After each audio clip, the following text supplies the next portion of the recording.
गांधीवाड bronze पदकासाठी bat क्रमांक 2 जवळ ताबडतोब या. माती आकडा क्रमांक 2 वरती 70 किलो माती विभाग फायनल लढत. सुशांत देशमुख सोलापूर लाल पट्टीमध्ये चला विरुद्ध निकुंज कदम पुणे शहर निळ्या पट्टीमध्ये चला.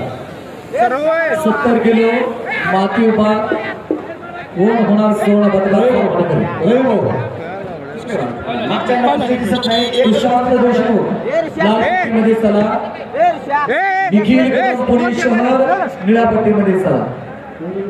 97 किलो दुसरे ब्रॉन्झ पदकासाठी ओंकार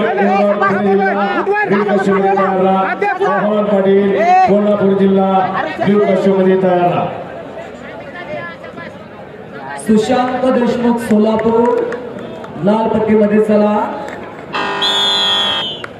70 किलो माती विभाग फायनल लढत झालेल्या कुस्तीमध्ये पैलवान प्रेक्षकांनी विजय झालेले कोल्हापूर विरुद्ध कोल्हापूर.